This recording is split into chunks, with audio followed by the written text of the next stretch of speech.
As a mission president, I taught the missionaries to ask a few questions about the town in which they were to labor. Where did the town get its name? When was it settled and why? Then I told them, you will know more about the town than even those who have lived here all of their lives.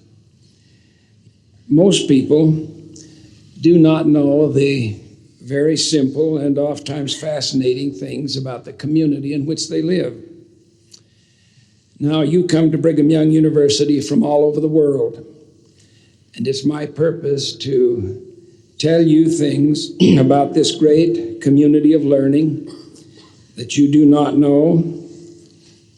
I'll tell you things about the past, why it is unique, why and how the university was founded, something about the present, how it's governed, and something of the future, what we must do if we are to keep faith with those who founded it. Now, most of what I tell you, you will not find written in books. From the beginning, the church has fostered both spiritual and secular learning, for that is in the Revelations.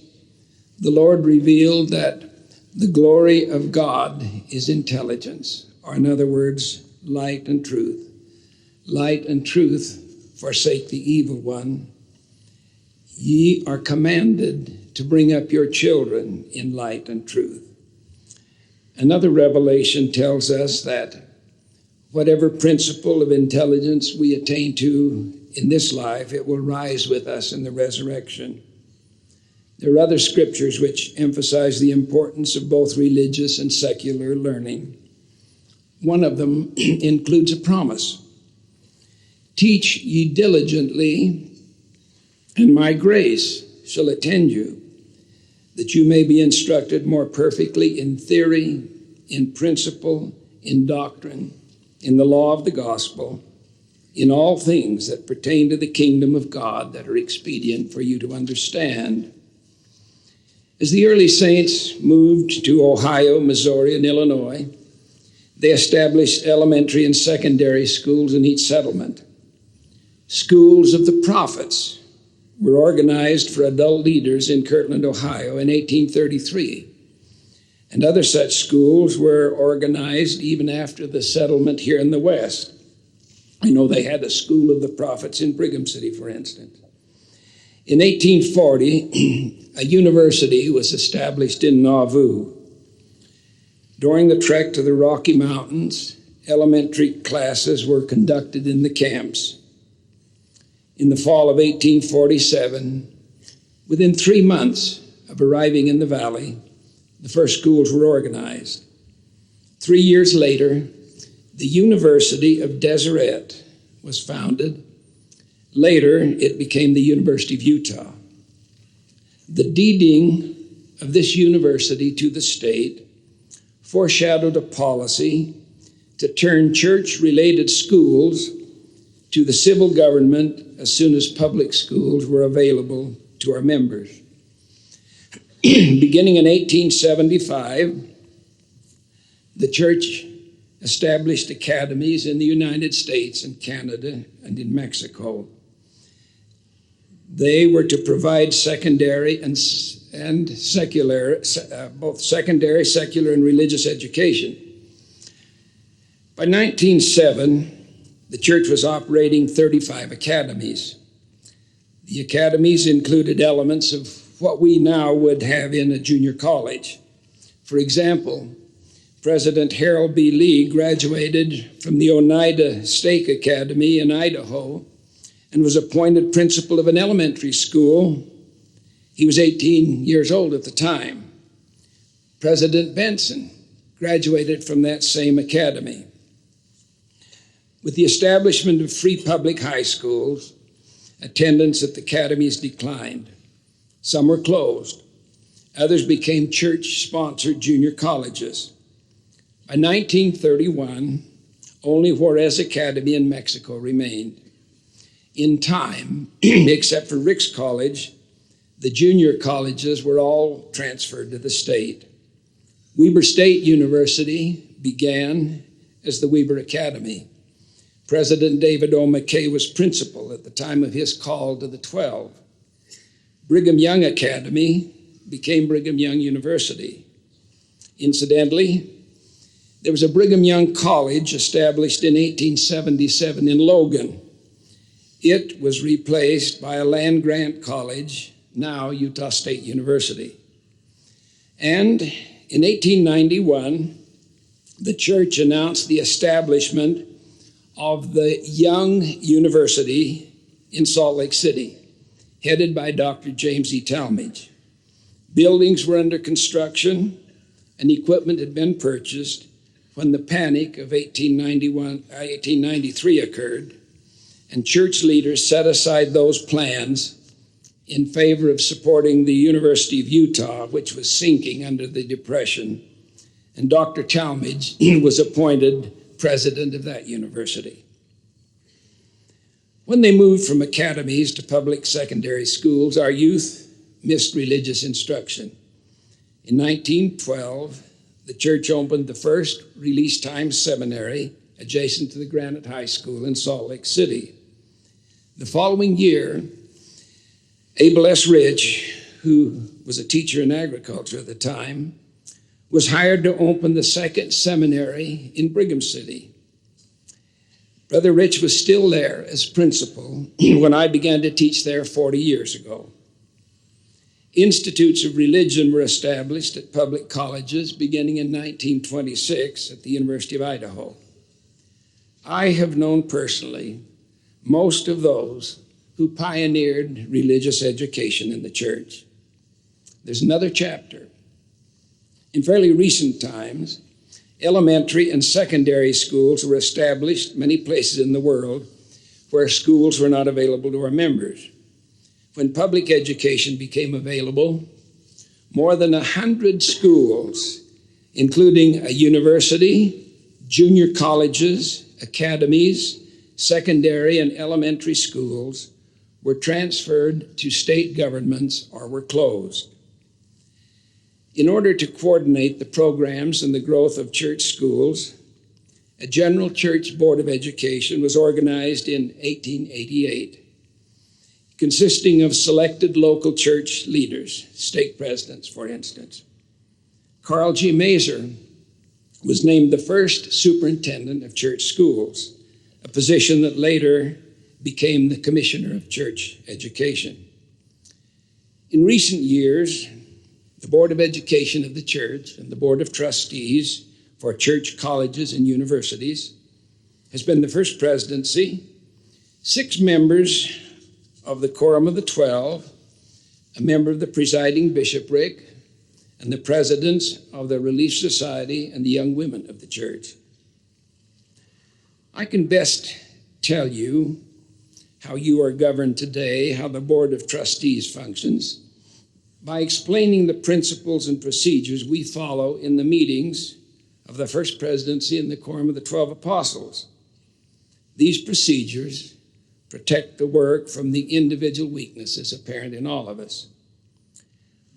When a matter comes before the First Presidency and the Quorum of the 12 Apostles in a temple meeting, one thing that is determined very quickly is whether it is of serious consequence or not.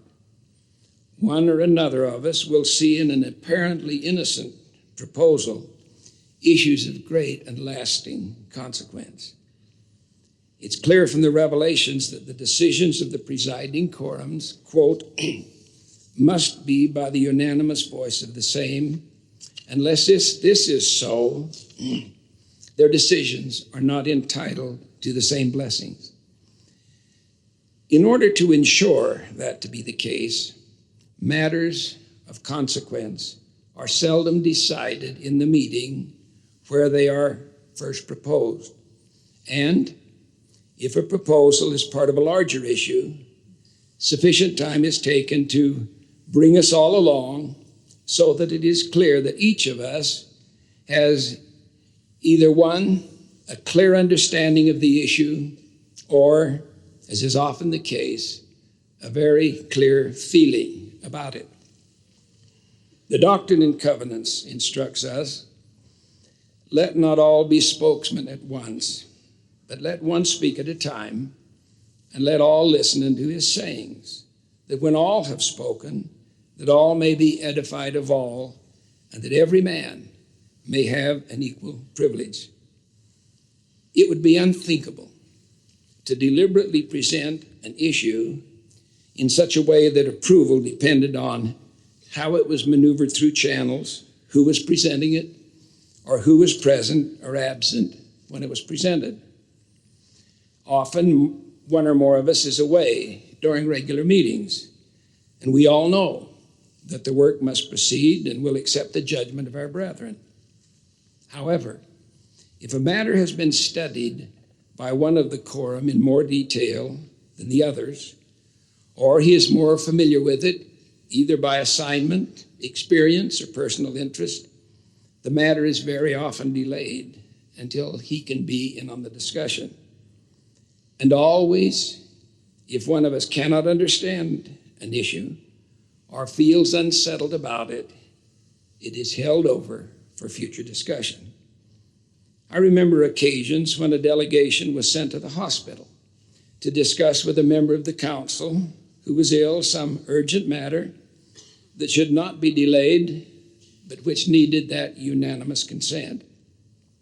There are occasions as well when one of us will leave the meeting temporarily to call one of our number who's abroad to get his feelings on a matter under discussion. There's a rule we follow. A matter's not settled until there's a minute entry to evidence that all of the brethren in council assembled, not just one of us, not just a committee, have come to a unity of feelings. Approval of a matter in principle is not considered authority to act until a minute entry records the action taken, usually when the minutes are approved at the next meeting. Sometimes, as an afterthought, one of us is restless over a decision. That is never dismissed lightly. It cannot be assumed that that restless spirit is not, in fact, the spirit of revelation. That's how we function in council assembled. That provides safety for the church and a high comfort level for each of us who is personally accountable. Under the plan, men of very ordinary capacity may be guided through counsel and inspiration to accomplish extraordinary things. Even then, even with the best of intentions, it does not always work the way it should. Human nature may express itself on occasion, but not to the permanent injury of the work. I have a deep, even a sacred regard for councils. Inspiration is evident in them. If ever another course has been followed, trouble has followed as surely as night follows day. When I was first called as a general authority, I was serving as an assistant administrator of seminaries and institutes and as a member of the administrative council of BYU. They were kind enough to have a dinner to see me off with Elder then, Marion G. Romney, representing the Board of Education as the speaker. President William E. Barrett made a very brief response in which he said that Brother Tuttle, who by then was one of the 70s, and I had something of a motto. It was, follow the brethren. Brother Romney responded with some humor that he was glad for that motto, since I'd already been given an assignment to assist him. Now I know that Brother Packer will do everything I tell him to do. I was asked to respond. I didn't know Brother Romney very well at that time, or I should not have said what I did. Nevertheless, I lived to learn that the very intimate relationship I had with him in years to come began that night when I said, Brother Romney misunderstood. Our motto was follow the brethren, not follow the brother. He drew close to me thereafter because I had shown respect for a principle that was precious to him. There's only one brother to follow, and that is our prophet president. But even he does not act alone, for he has counselors. Now, these same principles which govern the functioning of the presiding councils of the church work equally well in auxiliary organizations, and they apply to a combination of the two, such as the Board of Trustees, where great women endowed with a special credential of insight have full voice. As a trustee, I have over the years uniformly referred problems which came individually to me back to the university administration or to the board, not wanting as a brother to assume what belonged to the brethren. I've generally not even asked for a report, nor have I intervened unless assigned to do so. These checks and balances which the Lord intended to operate in his church are, after all, the safe course. If we are to meet the great challenges now facing this university, we must respect these principles. The Lord said, I say unto you, be one, and if ye are not one, ye are not mine. And the Lord added, I give unto you directions how you may act before me, that it may turn to you for your salvation. I, the Lord, am bound when you do what I say. But when you do not what I say, you have no promise. And I repeat, I say unto you, be one, and if ye are not one, ye are not mine. Even with all of this, there are those who believe that priesthood and auxiliary leaders are not really qualified to govern a large university. Some have even recommended that an independent board of trustees be organized, made up of specialists or experts representing the professions, business, industry, government, believing that others would better understand the social, philosophical, technological, and professional issues, such as might relate to the administration of a university. They've suggested that such a board, provided with independent sources of finance, would protect the brethren from their own lack of qualifications. If career or secular experience is considered to be essential, and I admit it has a place, if that is thought to be indispensable for members of a board, we're not altogether lacking in such qualifications. However, we may not put quite the premium on them as others do. It may be of interest to you to review some of the career or secular qualifications of those who presently preside over church schools and over this university. Since I've gone to some length to explain how we work as a body, as one, I will present something of a composite resume of the career or secular experience of the trustees of Brigham Young University. While we do not consider such qualifications to be indispensable, some others evidently do. Since this is a community of learning, I will list first the academic degrees held by members of the board. 5 of the 12 trustees have earned doctor's degrees. One of the 5 holds a Doctor of Medicine degree from the University of Utah and a PhD degree in surgery and physiology from Minnesota. The other doctorates are in law, business administration, and education. The universities represented are Harvard, Chicago, Southwestern, and Brigham Young. 4 other board members hold master's degrees in agriculture, business, political science, and one in curriculum design held by one of the women on the board. The schools represented are Iowa State, the University of Utah and Brigham Young.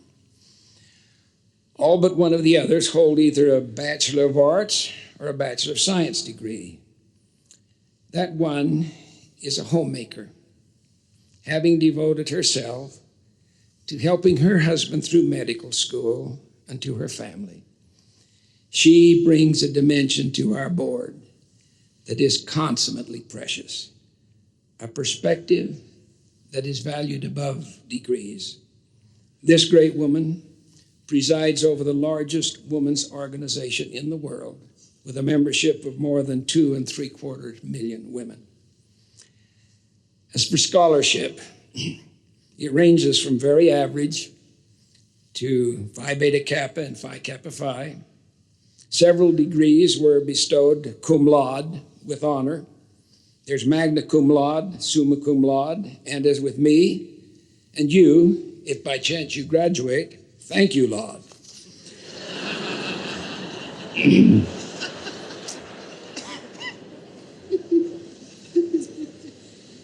As far experience in education, one board member served as executive vice president of the University of Utah. Another was professor and acting dean of the School of Law at the University of Chicago and was president of Brigham Young University. Another was associate professor of the Graduate School of Business at Stanford University and visiting professor at the Massachusetts Institute of Technology and was president of Ricks College. Another is an honorary professor at 3 universities in Shandong and Shaanxi provinces in China, and visiting professor at other universities in China, as well as at universities in Mexico, Chile, and Uruguay. 2 have served as church commissioners of education, and 1 as assistant administrator of seminaries and institutes and on the administrative council at BYU. 4 have served on the Board of Regents, which governs all public colleges and universities in the state. As for honorary doctorates, I count 33, and I may have missed 1 or 2. It's a little hard to find out. They were bestowed by public and private universities across the nation in humanities, letters, law, science, medical science, public service, and other fields. Board members have received honors and awards, fellows, distinguished alumni from universities, prestigious societies, professional and scholastic organizations. There are honorary citizen and other awards from community, state, and national governments, including one from the government of Argentina. It would take pages even to list them. Board members have given public service to community, state, and nation. The president of the Board of Trustees served for 8 years in the president's cabinet. Several have served on select or advisory committees to the White House or to departments of the federal government. One was chairman of the board of the public broadcasting system. Members have served in state senates, one as justice of the Supreme Court, others on city councils. The list of service on governor's select committees, committees on constitutional revision, for judges, for the selection of judges and other public servants, commissions, boards, advisory committees, foundations, trusts, other community, state, and regional organization is far too long to list here. And of current interest and importance, there's one other category of experience of members of your Board of Trustees. That is service in the military. Included on this list is a Marine corporal, a combat infantry staff sergeant, an Army medical officer and an Army artillery officer, a field officer and a bomber pilot in the Air Force, and 2 served in the Navy. President Benson was in the ROTC at Utah State when World War I ended. Now, in our free enterprise system, board members have been both employer and employed, and have been owners, chairmen, directors, officers, and managers of corporations, and have and do own stocks in business and industry, as all citizens have a right to do. For instance, at the time of his call to the 12, one member of the board was serving on 26 corporate boards. Some are a little puzzled that such service has continued after their call, thinking it a little too worldly for church leaders. But such service contributes valuable experience and serves other very important interests of the church. We're caught between those who think we're not in touch with the world and those who think our keeping in touch with it is somehow wrong. Keep in mind the system of lay clergy the Lord established. We are commanded to remain in the world, but not to be of the world. At present, 1,711 institutes of religion enroll members in 62 countries and seminaries in 90 countries. In addition, we operate 26 elementary, middle, or secondary schools about the world. During just the last year, 1 year, members of the board have traveled in 46 countries. Many of the countries have seen more than one board member. Besides those you might expect, the major countries on the list are Swaziland, Lesotho, Soviet Union, Estonia, Romania, Hungary, Bulgaria, People's Republic of China, many others. We do not go as tourists. We meet with church and educational, community, and government leaders. And of far more importance, we meet with the rank and file of the people. We gain a knowledge of things which are abroad, the wars and perplexity of nations, and the judgments which are on the land, and a knowledge also of countries and kingdoms. There's not a body of 12 people anywhere on this earth who travel as broadly and as constantly as do the members of this Board of Trustees. Should a problem arise virtually anywhere on earth, one of us has been there recently. Members of the board hold in common their ordinary beginnings. They came from homes as you did, where their parents sent them away to school, often with great sacrifice, with encouragement to apply themselves so that they could be of service one day to their families, the community, the church. One became an agricultural agent, another a secretary, one a printer. Two became lawyers, one a lumberman, another a hardware merchant. Three became teachers, one a surgeon, one an accountant, and one a homemaker. Were I to add the education, travel, and career qualifications of the other 6 members of the 12 who do not presently serve on the Board of Trustees, it would increase this report proportionally. Now, all of these things are never, absolutely never talked of or even mentioned in our circles. In 30 years, I have never heard one conversation on all of that which I have just reviewed for you. I risk being scolded even for mentioning them here.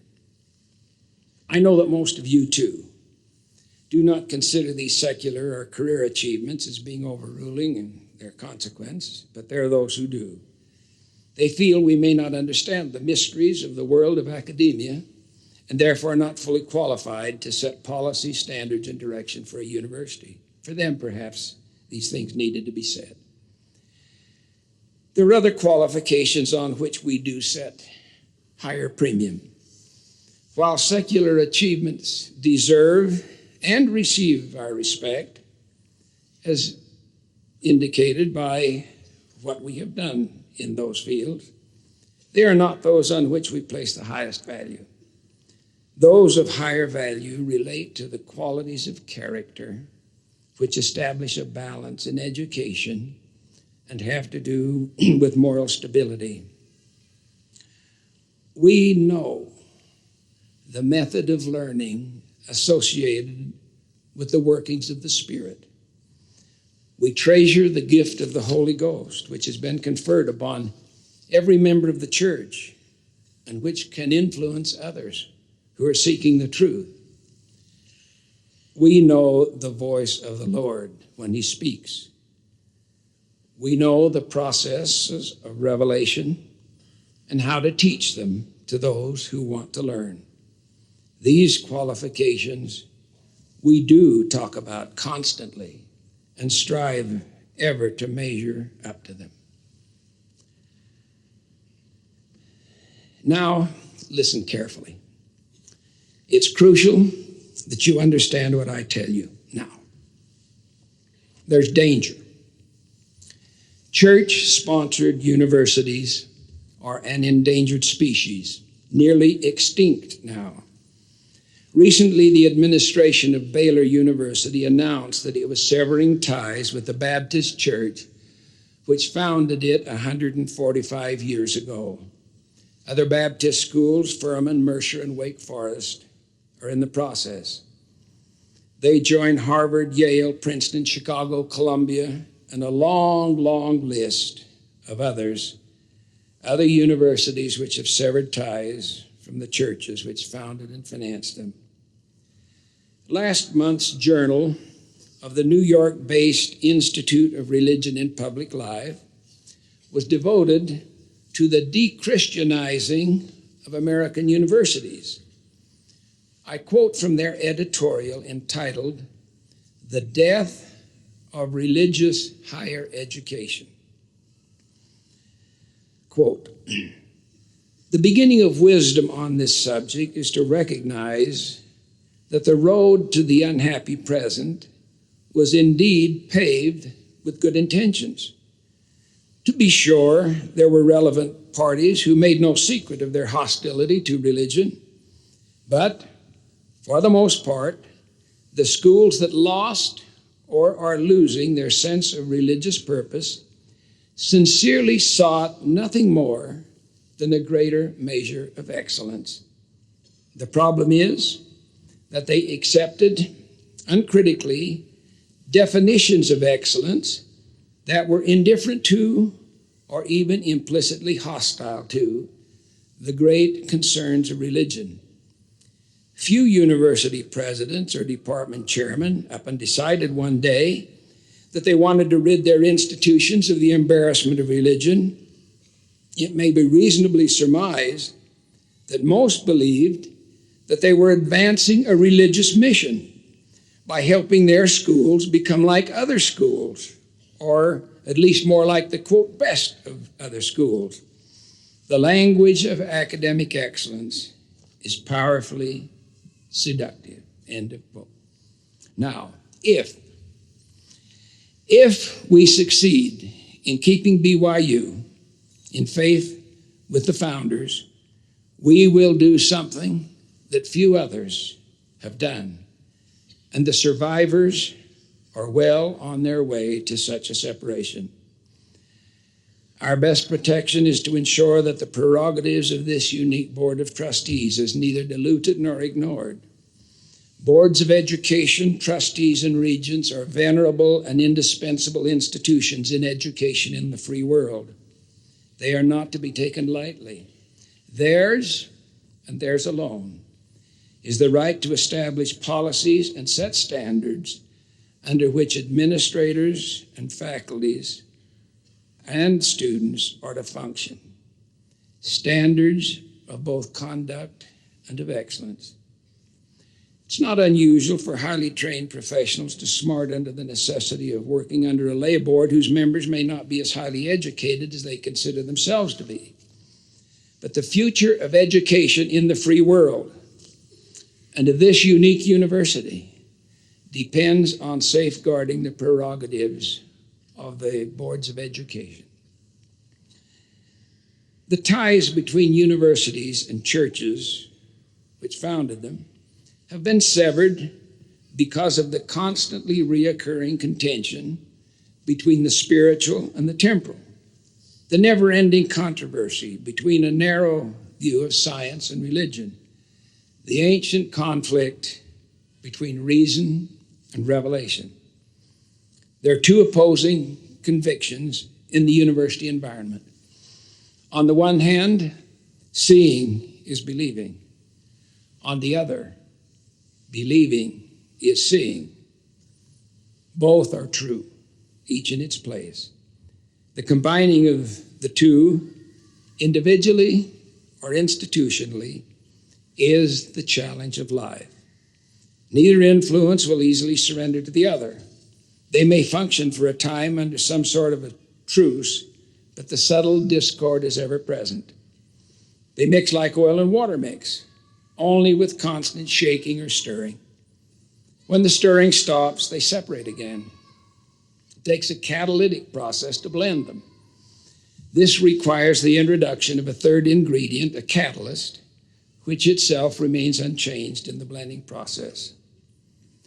Each of us must accommodate the mixture of reason and revelation in our lives. The gospel not only permits, but requires it. An individual who concentrates on either side solely and alone will lose both balance and perspective. History confirms that the university environment always favors reason, with the workings of the Spirit made to feel uncomfortable. I know of no examples to the contrary. Spirituality, while consummately strong, reacts to very delicate changes in its environment. To have it present at all and to keep it in some degree of purity requires a commitment and a watched care which can admit to no embarrassment when compared with what the scholarly world is about. The moral and spiritual capacity of the faculty and what they shall give, and the spiritual atmosphere in which students are to learn and what they receive will not emerge spontaneously. They happen only if they are caused to happen and thereafter maintained with unwavering determination. We at BYU can be competent in both and at once merit the respect of those charged with the accreditation of institutions of higher learning. Some have envisioned BYU as a great graduate research university as opposed to an undergraduate teaching university. A few years ago, the term Harvard of the West was tossed about and moves were made to recast BYU in that image. But that transformation was not initiated by the Board of Trustees. Recently, lengthy discussions on the future role of BYU have been held between the Board of Trustees and the administration. They've led in the direction of defining BYU, this is a quote from our minutes, as an academically selective, teaching-oriented undergraduate university offering both liberal arts and occupational degrees with sufficiently strong graduate programs and research work to be a major university. When that role is finally defined, it will be determined by the Board of Trustees, whose fundamental credentials were not bestowed by man, and whose right and responsibility it is to determine policy and, quote, to approve all proposed changes in basic programs and key personnel, and establish standards for both faculty and students. We spoke of the catalytic process, where two seemingly antagonistic influences can merge and each give strength to the other.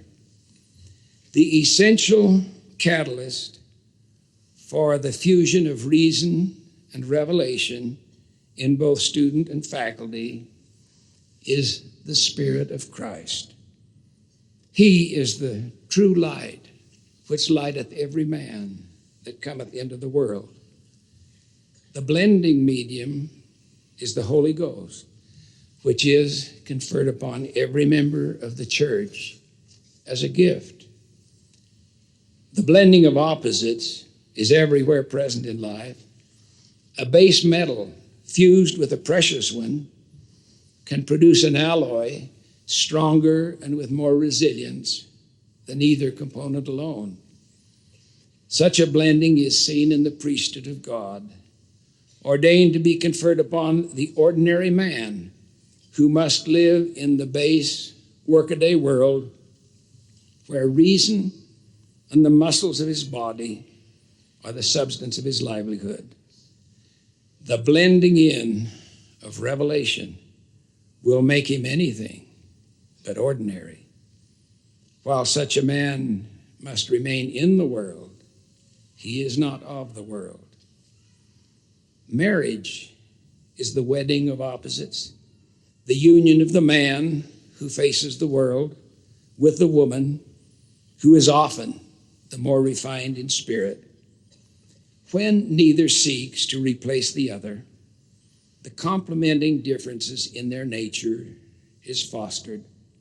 Then, in expressions of love, life itself is conceived, and together they receive a fullness of joy. The fusion of reason and revelation will produce a man and a woman of imperishable worth. On the one hand is reason, the thinking, the figuring things out, the research, the pure joy of discovery, and the academic degrees which man bestows to honor that process. On the other is revelation with the very private, the very personal, the very individual confirmation of truth. The combining of them is the test of mortal life.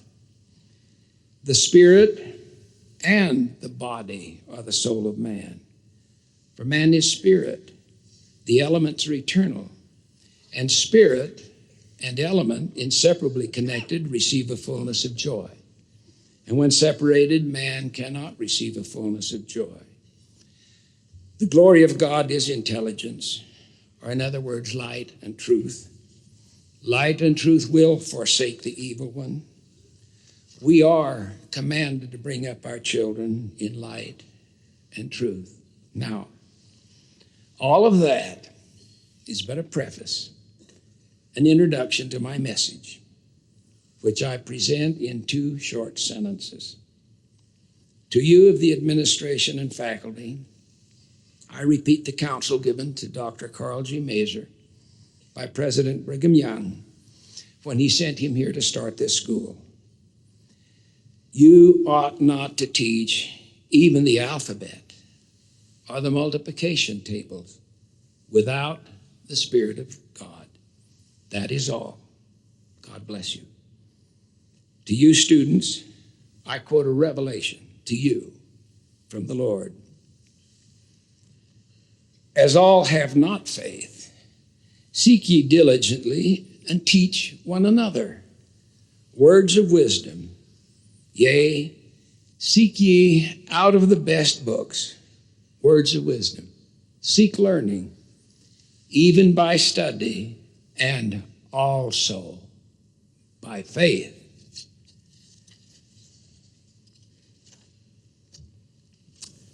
I give to you my sure witness of the Lord, and pray that he will protect this great university as together we move into the perilous years ahead. In the name of Jesus Christ, amen.